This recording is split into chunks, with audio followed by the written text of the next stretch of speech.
Imagine spending 262 days trapped inside a house. Just completely locked in. Yeah, exactly. Trapped in the sprawling suburbs of Melbourne, Australia. Right. And, you're 5,000 miles away from your birthplace in Sri Lanka.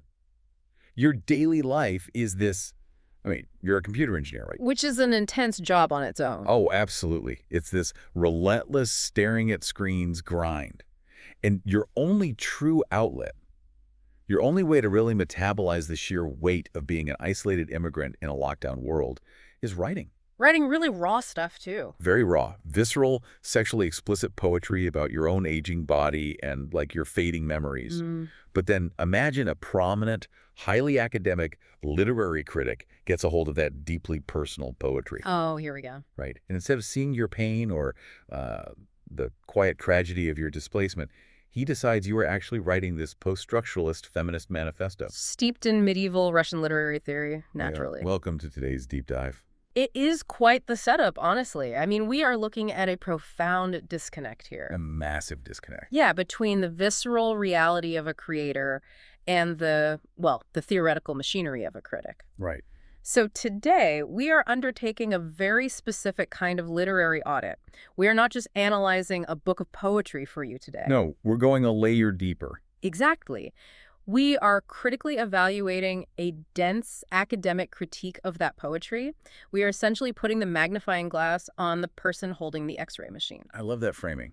And the subject of this clash is Nirasha Gunasekera. Right. He is a male, Sri Lankan-born immigrant writer living in Melbourne. And this is all happening around 2020. Right in the thick of it. During those historically severe pandemic restrictions, he published his 5th poetry collection. Which is titled Through and Through, A Lustful Silhouette. Or, in its original Sinhalese, Nirasha Silhouette. Yeah. And the context of its creation is, it's absolutely vital to understand. It really is. Because in the foreword, Gunasekera confesses that he has suffered a crushing 3-year writer's block from 2017 to 2020. Which honestly makes perfect sense when you consider the life of a modern first-generation immigrant. Yeah. He writes about the exhaustion of daily life, the relentless, almost mechanized routine of balancing this highly demanding technical career in computer engineering with, this nagging, persistent artistic compulsion. That's a lot to carry. It is. You lose jobs, you find jobs, you navigate visas, you try to build a foundation in a completely foreign country. Right. The sheer cognitive load of survival leaves very little bandwidth for art. It leaves none, really. And then the 2020 lockdowns hit. The world just stops. Suddenly, that relentless momentum is slammed into a brick wall. The commutes stop. The office noise stops. Yeah. And in that forced, deafening silence of the Melbourne suburbs, the block just breaks. It shatters. He begins writing these incredibly intimate, almost uncomfortably honest poems. It is a work forged in the absolute crucible of diasporic isolation. And that, right there, is the raw material that gets picked up by Saman Kumara. Yeah. Kumara, who is a well-known critic. He also writes under the pen name Sarpaya. He reviews the collection. But he doesn't exactly read it the way we just described it, does he? No, he really doesn't. He does not approach it as a diary of pandemic isolation. He brings an entire arsenal of heavy theoretical frameworks to bear on the text. He attempts to diagnose the poetry. Exactly. He's diagnosing it. And the central question we are exploring today, for you, the listener, is whether that diagnosis is actually fair. Right. Is Kumara's heavily theoretical reading illuminating the poetry? Or is it misinterpreting and, frankly, overcomplicating the true emotional strengths of what Gunasekera actually wrote? Because reading these poems without the critical scaffolding... they bleed on the page. I really do. You feel the hangovers, the sweat, the profound loneliness. Let's look at exactly what Kumara does right out of the gate, though. He immediately frames Gunasekera's poetry as impressionist or existentialist. He uses the specific term upasthitawadi, but then he goes much further into the academic weeds. So he goes deep in the weeds. He claims the work is a deliberate, highly engineered hybrid of American imagism and Sanskrit Alankaravada. Wait. Before we go further into those weeds, we need to define Alankaravada and imagism for a second. Sure. Because on the surface, those sound like two completely opposing forces. They essentially are, which is what makes Kumara's claim so fascinating, honestly.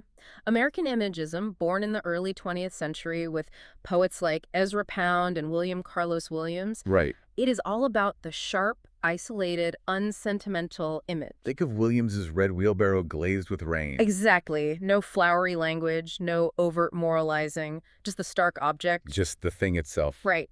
But Alankaravada, on the other hand, is the classical Indian theory of poetic embellishment. Which is very different. Very. It dictates how beauty, metaphor, and structure should be intricately layered in a text to evoke a specific rasa. A core aesthetic emotion. Right, like Shringara, which is romantic or erotic love, or Karuna, which is sorrow. So the critic is saying Gunasekera takes the stark, cold imagery of the West and layers it with the deep, structural, emotional resonance of the East. That's his argument, yeah. I mean, I actually buy that part. I think that's a fair reading. But that's not where Kumara stops, is it? Not at all. Kumara then layers on Western post-structuralist and psychoanalytic theories. Because why not? Right. He invokes the Russian philosopher Mikhail Bakhtin's concept of the grotesque aesthetic. Okay. He brings in Laura Mulvey's 1970s feminist film theory regarding the male gaze. Wow. And to top it all off, he wraps this entire theoretical package in classical Buddhist philosophies of anicca. The concept of impermanence. Yes. And sunyata, the concept of ultimate emptiness. I mean, reading this critique, it is like watching an algorithm try to parse a messy, hand-painted portrait. That's a great way to put it. The algorithm, which is the critic in this scenario, scans the canvas. It identifies the exact hex code of the blue paint. Right, gets all the technical data. Exactly. It calculates the precise angle and velocity of the brush strokes. It cross-references the chemical composition of the canvas, and it spits out this highly detailed, technically accurate spreadsheet. A perfect breakdown. But the algorithm completely misses the fact that the blue paint represents a tear falling down a cheek. It misses the emotion entirely. The critic is meticulously diagnosing the data, but he is missing the humanity. He is missing the tragedy of it all. That is exactly the tension we need to explore today. But to be fair to Kumara, we must examine the text through his lens first to see what he is actually seeing. Fair enough.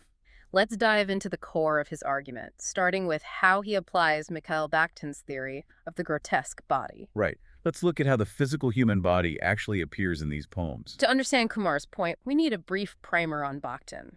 Writing during the restrictive, highly sanitized era of Soviet realism, Bakhtin looked back to the Renaissance and the concept of the carnivalesque. Okay, the carnivalesque. He argued that focusing on the bodily lower stratum, sweat, digestion, aging, disease, reproductive fluids, that was a subversive political act. Interesting. It was a way of mocking the high classical hegemonic perfect form. Right, because historically, both in Western classical art like the Venus de Milo and in Eastern classical poetry, the muse is flawless. She's young and mathematically perfect. Right. Kumara asserts that Gunasekera's poetry actively subverts this. He claims Gunasekera deliberately embraces the grotesque, aging, deviant body as a political rejection of the traditional male gaze. I mean, he makes it sound like Gunasekera sat down with a post-structuralist feminist manifesto and just decided to deconstruct the patriarchy through his depiction of women in Melbourne. That is essentially what he's arguing. Let's actually look at the text because I think the poetry tells a very, very different story. Okay, let's do it. There's a poem in the collection called She is 39, Daughter is 19. A very provocative title that immediately sets up a comparative dynamic. Highly provocative. And the poem itself is incredibly blunt. The narrator is describing an intimate sexual encounter with a 39-year-old woman. And he explicitly contrasts her with younger women. He notes that this 39-year-old easily, almost mechanically, reaches multiple climaxes in a single night. Right. He compares her to young, fragile, 19-year-old girls who, and I'm paraphrasing the translation here, basically scream and fall apart when they are merely touched. It's a harsh contrast. Very harsh. The narrator says trying to tame this mature woman is difficult. She finishes what she wants from him, and then she immediately turns over to go to sleep. Just completely transactional. Yes. She's completely devoid of any romantic aftercare or sentimentality. She explicitly tells the narrator, that's what lovers do. We are not lovers. It is an incredibly stark transactional depiction of intimacy. And Kumara looks at this aging, unapologetic, sexually demanding female body and labels it grotesque in the Bakhtinian sense. Right. He praises the poet for writing this, claiming it is a subversive feminist act that destroys the passive muse. Kumara also groups another poem into this category titled Lolita. which immediately invokes Nabokov, but clearly with a different flavor here. Yes, very different. In this poem, the narrator is observing a cold winter scene. There is an older, aging figure watching a young, playful Lolita type who is dancing around in a leotard. Okay. The poem specifically focuses on the physical degradation of the older observer. It describes their knees clicking. The Sinhalese phrase used is, well, it's roughly GL glycerin. Yeah, it is an onomatopoeic representation of the grinding, clicking sound of aging joints. That horrible visceral sound. Right. And Kumar again sees this through the lens of degradation, the bodily lower stratum, the grotesque reality of aging desires violently confronting pristine, unattainable youth. Okay, here is where we have genuine friction. I thought you might say that. I really have to fight for the ontological reality of these poems here. I hear you explaining Kumar's perspective, but I think you and Kumara are both overthinking it to the point of absurdity. Oh, absurdity. Yes. Kumara is calling these bodies grotesque because they sweat, because joints click, because a woman has transactional sex without professing romantic love. Right. But is this actually a deliberate political subversion of the male gaze?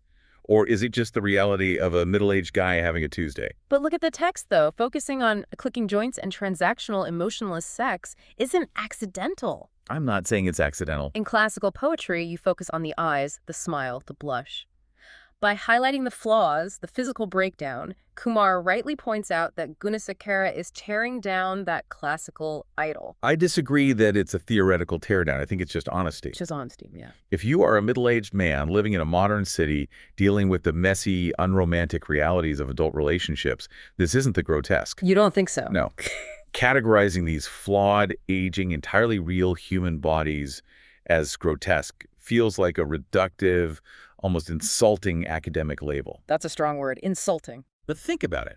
Why does a 39-year-old woman who knows exactly what she wants in bed and who doesn't want to cuddle afterward, why does she have to be labeled a grotesque subversion? Because it subverts the classical expectation. But by calling her grotesque, the academic is stripping her of her actual human agency. The poet is just observing human truth. He is honoring the reality of desire over time. So you are suggesting that Kumara's theoretical lens actually obscures the profound empathy the poet has for the reality of the human condition. Yes, guy. Kumara sees a rejection of a classical trope. You see an acceptance of an actual human being. Exactly. When you are an immigrant, isolated in a pandemic lockdown, entirely separated from your past, you don't have the luxury of engaging with classical muses. You're just dealing with survival. You have the messy reality. You have clicking knees and sweat, and the brutal honesty of two people who are just trying to feel something in the dark to remind themselves they're alive. Wow. To call that grotesque feels like the academic establishment looking down its nose at the visceral reality of immigrant life. That is a very compelling counter-reading, I have to admit. And honestly, it transitions perfectly into the second major theoretical framework Kumara imposes on the text. Buddhism. Yes, Buddhism. Yeah. This is the second core area where the lived experience in the text and the academic critique create massive friction. I can imagine. Kumara claims that the entire collection is deeply rooted in Buddhist mindfulness. Of course he does. Yeah. Because the poet is Sri Lankan. So, of course, the critic reaches for Buddhism to explain everything. Well, Kumara specifically uses the concepts of anicca and sunyata. Remind us what those mean, practically. Sure. So to be clear on what these mean culturally, anicca is the fundamental Buddhist doctrine of impermanence. Right. It is the realization that all conditioned things are in a constant state of flux. Nothing lasts. Got it. And sunyata is often translated as emptiness, but it's not Western nihilism. It's not just a black hole. Exactly. It's not a black hole of nothingness. It is the concept that phenomena possess no inherent independent essence. Everything is interdependently originated. Okay, so how does Kumara apply this to a guy stuck in a Melbourne lockdown? Kumara unpacks this by claiming that Gunasekera masterfully captures the fleeting nature of worldly desire, demonstrating the ultimate spiritual emptiness of lust. And he uses some very specific, highly modern poems to make this ancient spiritual argument, right? He does. Let's look at the title poem, Through and Through a Lustful Silhouette. The imagery here is razor sharp. Set the scene for us. It's set in a loud, crowded bar. There's an oppressive red light. There are waitresses walking around in these burlesque-style outfits. Mm-hmm. And the poet focuses on this incredibly specific, hyper-modern image. He describes staring at the Toblerone tunnel. Now, to clarify for our listener, the Toblerone tunnel is a modern internet-era slang term. Yeah, it's very internet. It refers to the triangular gap at the top of a woman's thighs. It is a highly specific, geometry-focused colloquialism born out of social media beauty standards. Right. It is the furthest thing from classical poetry. Yep. He is staring at this geometric gap, this hypersexualized modern standard, under a red light in a loud bar. And then contrast that with another poem Kumara highlights, Bloody Mary Devilac. Which roughly translates to the spiciness or the burning sensation of a Bloody Mary cocktail. Exactly. It's the morning after. The sun is breaking harshly into the room. Oh, that terrible morning sun. Right. The bed has white sheets. The narrator looks at his hot Cuban coffee, and he thinks about the night before, how it all started with a mistakenly ordered Bloody Mary. Yeah. And the lingering final image of the poem is the leftover celery stick from that drink. Just tossed aside on the table, wilting in the morning light. It is a phenomenal juxtaposition of images. The critic, Kumara, looks at that discarded celery stick, the fleeting moments staring at the waitresses in the bar, the red light, and he says, "Look, this is Annika." He sees impermanence. This is the Buddhist realization of impermanence. The poet is showing us the ultimate spiritual emptiness of worldly lust. Oh. Now, to maintain our intellectual rigor here, we really must explicitly agree with Kumara on one foundational point. Which is? The transient, fleeting nature of lust is masterfully captured in these poems. Oh, absolutely. Kumara's observation that the poet pairs raw, rough, burning emotions, like the spicy Bloody Mary, with a very gentle, smooth, detached delivery, is highly insightful. I agree completely with that specific observation. The imagery is entirely about transience. A red light in a bar doesn't last. A celery stick wilts. The Toblerone tunnel is just a shadow and a gap. Exactly. The observation of impermanence is spot on. But here is my pushback, and I think this is the real aha moment of this entire deep dive for you listening. Let's hear it. I want to completely reframe this idea of emptiness. Is this transience strictly a Buddhist philosophical choice? Interesting. Or is the critic projecting a regional cultural expectation onto the poet? You're suggesting that this is a case of diasporic over-intellectualization. When immigrant art is evaluated by the academic establishment, the raw trauma of displacement is almost always sanitized into high-level philosophical theory. Because the establishment doesn't know what to do with the visceral messiness of the immigrant body. Exactly. Think about the last time you were in a crowded room, maybe a loud bar, staring at your phone, completely and utterly disconnected from everyone around you. It's a very specific feeling. That specific modern flavor of urban loneliness, that's what Gunasekera is tapping into. He's just doing it through the lens of a Sri Lankan expat. Right. When you are an immigrant, physically separated from your roots, living in a country that isn't your birthplace, trying to navigate a second language and a second culture, Everything feels unstable. doesn't all connection feel inherently transient? When your entire life is displaced, your relationships, your moments of intimacy, your hangovers, they all carry this immense weight of temporary existence. That changes the reading entirely. Doesn't it? If we stop looking through Kumara's Buddhist lens for a second, the emptiness isn't a spiritual awakening. It's the profound melancholy of displacement. Yes. If we apply a bit of psychoanalytic and diaspora theory here, and we should use theory to clarify the text, not dominate it, we can look at the poet's expressions of lust not just as physical desire, but as a manifestation of Lacanian lack. Okay, break that down for us. The physical hunger for the 39-year-old woman, or the waitress in the bar, is a stand-in for the emotional and cultural hunger created by his displacement from Sri Lanka to Australia. Oh, that makes so much sense. When he's looking at the Toblerone tunnel or the discarded celery stick, he's not reaching nirvana. No. He hasn't achieved non-attachment. He's experiencing the isolating void of being a stranger in a strange land. Right. And seeing this displacement solely as lack or grotesque risks victimizing the poet, I think. How so? It makes him sound like a passive vessel for academic theory, like he's just this helpless victim of displacement. Ah, I see what you mean. But if we actually look at the ink on the page, the poet isn't helpless at all. He is incredibly disciplined in how he constructs this isolation. Which brings us to a critical addition to our audit, really, a defense through craft. Yes.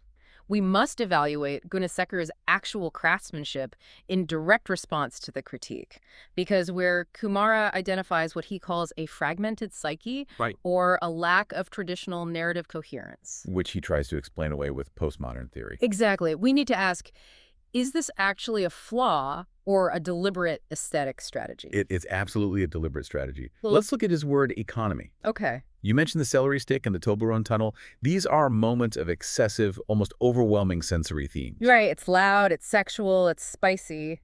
But they are delivered with immense structural restraint. He doesn't give you 3 pages of flowery adjectives about how sad he is to be far from home. He just shows you a wilted piece of celery on a table while the harsh morning sun hits the white bed sheets. It's a gut punch because it's so tightly edited. Explain the mechanism behind that impact, though. How does that restraint function on the page? Because he is writing during lockdown, the structure of the poems physically mimics the isolation he's experiencing. The physical layout of the text. Yes, he uses rhythm and silence as tools. He'll drop a stark image, and then he forces a stanza break, a double line break. Oh, wow. That white space on the page forces the reader to sit in the awkward silence. It mechanically mimics the deafening quiet of his Melbourne suburb. That is brilliant. The spaces between the words are doing exactly as much heavy lifting as the words themselves. That is a phenomenal observation. The fragmentation of the poems mirrors the displaced, fragmented mind of the immigrant. Exactly. The ambiguity isn't accidental, it is intentional. Kumara seems to demand clarity and theoretical cohesion, where diasporic ambiguity is the entire point. He misses the point completely. By focusing so heavily on the female body as a grotesque feminist subversion, and by desperately trying to tie the transience to classical Buddhism, Kumara entirely misses the most important theoretical framework of all. What's that? He ignores the post-colonial diaspora identity negotiation. He absolutely misses it. He misses the profound alienation of a computer engineer writing in the suburbs. Yeah. And by trying to force the poetry into these rigid, predefined academic boxes, he inadvertently shrinks the poet's voice. He puts him in a regional cage. Which is a shame. It's a huge shame because Gunasekera's voice absolutely belongs in a global context. Let's situate him there, then. If we remove the South Asian or purely post-colonial constraints, where does Nirasha Gunasekera fit in the broader discourse of modern poetic traditions? When you read these poems without the academic X-ray machine, you see global comparisons immediately. Like her. He sits right alongside modern international writers who tackle urban isolation, modernity, and the specific, crushing loneliness of crowded cities. Give me an example. Think of the way Edward Hopper painted urban isolation in Nighthawks. Oh, the painting with the diner. Yeah, the people sitting at the diner late at night, physically close but emotionally galaxies apart. That's a great visual. That exact same atmospheric feeling is in these poems. There's a specific piece in the collection called Mahala Bala Gunga Saha Mama. Which translates to Old Man, Dog, River, and Me. Right. Let's break that poem down because the imagery there is incredibly stark and grounded. Set the scene for it. The narrator is sitting outside on a rusty bench. He is just watching a river flow by. There's an old man nearby with a dog. Okay. And the poet focuses on a very specific, slightly uncomfortable detail. The dog has saliva dripping from its chin. Just that slow drip. Exactly. The old man isn't talking, the narrator isn't talking. The river just keeps relentlessly moving forward. It perfectly captures this universal, existential contemplation of a foreign landscape. You do not need to know anything about Sri Lankan politics or Australian immigration policy or Buddhist doctrine to feel the immense weight of that poem. It is the human condition distilled. It really is. It has profound philosophical depth, and it transcends regional boundaries entirely. This brings us to the synthesis phase of our literary audit. As critical as we have been of Kumara's over-intellectualization, we must clearly acknowledge where he gets it right. It's because Kumara is not a bad critic. No, he isn't. Yeah. He is just a critic wielding a very specific, very heavy hammer. Right. And every poem looks like a theoretical nail to him. Yeah. But yes, credit where credit is due. Let's talk about what he nailed. His most brilliant identification, which we touched on earlier, is how he spots the blend between American Imagism and Sanskrit Alankara. Yeah, that was a great pull. American Imagism gives us those sharp, clear, isolated, unsentimental images, the dripping saliva, the rust on the bench, the celery stick. Right. But the Sanskrit Alankara, the deep, layered embellishment of emotion, is what gives those stark images their resonance. It is what turns a rusty bench into a meditation on time. Exactly. Kumar's insight that there is a melancholy of displacement vibrating underneath this synthesis is incredibly valid. It's his best point. In fact, understanding that synthesis could serve as a major focal point for Gunasekera's future evolution as an artist. I completely agree. So, to articulate our points of tension and disagreement clearly and confidently for you listening, Let's summarize it. the critic oversimplifies the emotional reality of the poetry by imposing rigid academic expectations onto it. He demands that a poem about a 39-year-old woman's sexual autonomy be read as a feminist manifesto rather than a raw, vulnerable confession of modern intimacy. He demands that a hangover and a discarded celery stick be a Buddhist awakening, rather than a profound moment of diasporic loneliness. He undervalues the actual craft of the poet by overvaluing the theoretical implications. Yeah. By focusing so heavily on Bakhtin's grotesque and Mulvey's male gaze, Kumara misses the sheer emotional vulnerability it takes to write these things. It takes so much guts to publish that. It does. He misses the meticulous craft required to capture the immigrant experience with such cinematic structural restraint. And here's the most important takeaway for anyone looking to read this work.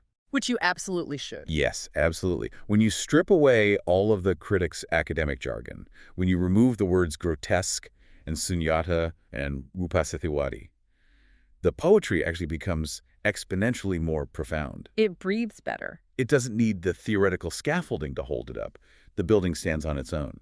Which leads us directly to reframing the work. Our goal today was an independent reevaluation. Right. We must reposition through and through a Lustful Silhouette on its own terms, entirely independent of K.K. Saman Kumara's review. And on its own terms, what is this book? It is a masterful, intellectually rigorous exploration of human desire. It explores the realities of aging, the unreliability of memory, and the raw mechanics of lust, all forged in the absolute crucible of pandemic-era isolation. It is the story of a man staring at the walls of his house in Melbourne, realizing he is separated from his homeland, and trying to find some semblance of connection in the transient, messy moments of the present. We can confidently declare its rightful place within the broader discourse of contemporary global poetry. It is not a niche regional artifact to be studied merely for its post-colonial symptoms or its supposed adherence to Eastern philosophy. No, it is a vital, breathing piece of modern literature. So as we wrap up this literary audit, what is our final verdict on the critique versus the text? I would conclude that while K.K. Saman Kumara is an undeniably sharp theorist who identifies the core synthesis of Eastern and Western styles, his lens is ultimately far too narrow for the expansive humanity of Gunasekera's work. Too narrow. Theory should serve to illuminate the text, but in this critique, the text was forcefully conscripted to serve the theory. Oh, that's perfectly said. Thank you. We must elevate the poet here. Nirasha Gunasekera is a serious, highly skilled contemporary voice. His ability to distill complex existential dread and raw physical desire into such restrained, striking imagery marks him as a poet whose relevance extends far beyond any academic or regional boundaries. I could not agree more. We started this deep dive talking about X-ray machines and algorithms trying to diagnose art. We did. We talked about the academic desire to label the pain, to point at the jagged white line on the scan and confidently declare, there is the exact source of the trauma. But art, especially poetry born from the profound isolation of displacement, isn't a broken bone. It isn't data. It is the muddy water of human experience. And you can't put muddy water in an X-ray machine and expect to find a skeleton. You just have to sit by the river, like the old man and the dog, and watch it flow. You have to accept the ambiguity. Exactly. And that leaves us with a final lingering thought for you to take away from all of this. We've talked extensively about impermanence today. The wilted celery, the morning light hitting the bed sheets, the passing desires in a crowded bar. If our deepest desires and our profound sense of isolation are ultimately transient, as the poet suggests, does the act of writing them down actually conquer that transience? That's a great question. Does committing that pain to paper defeat the impermanence? Or does it merely create a lustful silhouette of a moment that is already gone? The next time you find yourself staring at your phone in a crowded room, feeling that specific modern isolation, think about your own fleeting moments of desire. How would they look if you framed them as art? Would they be grotesque? Would they be empty? Or would they just be beautifully, heartbreakingly human?